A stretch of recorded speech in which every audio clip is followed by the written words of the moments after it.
Now call upon His Excellency Vladimir Zelensky, the President of Ukraine, to deliver his speech. You have the floor, sir. I hope that most of us are here for the sake of peace and justice. Dear participants of the summit, today is the 450th day of the full-scale war waged against us by Russian invaders. We do not have missiles as our enemy has. We have less air power. We do not possess numerous killer drones that Iran supplies to Russia. We do not have that much artillery, but we do stay strong because we do have truth on our side. Moreover, we are pushing the occupiers out of our land. Anyone who defends his native land from invaders, and anyone who defends children of his nation from enslavement, every such warrior is on the path of justice. And I'm proud to represent such warriors and the entire Ukrainian people. Ukrainians has never chosen the war. Our troops didn't go to other lands. We do not engage in annexations and plunder of other nations' resources, but we will never submit to any foreigners or colonizers. That's why we fight, and I'm sure all your nations will understand this, our main emotion. And I'm also sure all your nations will understand the main call I want to leave here in Jeddah, a noble call to all of you to help protect our people, including Ukrainian Muslim community. With me here is the Honorable Mustafa Dzhemilev, the leader of the Crimean Tatar people, one of the indigenous peoples of Ukraine, whose home is Crimea, the center of Muslim culture in Ukraine. For centuries, the Crimean Tatar have been and should remain an integral and strong part of the Muslim community of the world. But Crimea was the first to suffer from the Russian occupation. And until now, most of those who are subjected to repression in the occupied Crimea are Muslims. We already have a positive experience with Saudi Arabia regarding the release of our people captured by Russia.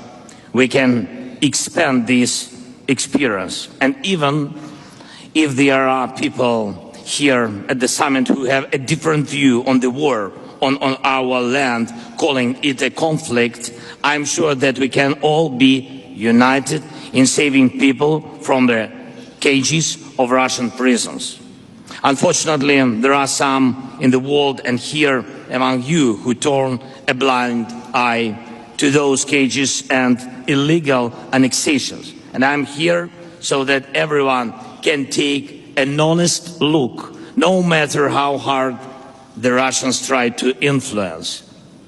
There must still be independence. And I want to thank Saudi Arabia. I want to thank the majority of you for supporting foreign international positions and the UN Charter. Dear participants, your people have already seen that Ukrainians are people of peace, of real peace. In 2021, we made a priority. Ukraine opens to your people and the people of Saudi Arabia and United Arab Emirates, Oman, Bahrain, Kuwait got to know Ukraine. And I'm happy that your tourists were able to see the splendor of spring in our capital, in Kiev, and the majesty of the Carpathian Mountains. I believe that one day your people will come back also to see our Crimea, Ukrainian Crimea, free from Russian occupation and humiliation. Our relations are also tied by the education of tens of thousands of Arab students in our universities every year. And it's really an honor for us that children from Morocco, Egypt, Jordan, Iraq, Lebanon, Algeria, Libya, and Tunisia went to Ukraine for education. With you, we fulfilled one of the most honorable tasks in the world, food security. Ukraine traditionally supplies your countries with wheat and other agricultural products. We were glad to welcome the investments of the Arab nations, as well as the investments of Qatar in the port infrastructure. First, the pandemic, and then a more terrible virus, the rabies of aggression, hit these and our other normal relationships. And I'm more than sure that none of you will agree to surrender a third of your country to the invaders. And I'm more than sure none of you would watch without a fight how foreigners steal the children of your people. Hundreds of thousands of our children are deported to Russia, separated from their relatives. And there in Russia, they are trying to teach our children to hate their natives. And I am more than sure that none of you would admit the military occupation of a nuclear plant to use it to blackmail the world with nuke disaster. Look at how much suffering the long-term wars have brought to Libya, Syria, Yemen, how many lives have been wasted by years of fighting in Sudan and Somalia, in Iraq and Afghanistan. Everyone who adds to suffering by his new aggressions, everyone who sows enmity, everyone who wants to bring back the old days of invading empires that didn't count with the will of independent nations. Every aggressor goes against the world and will be cursed by the people.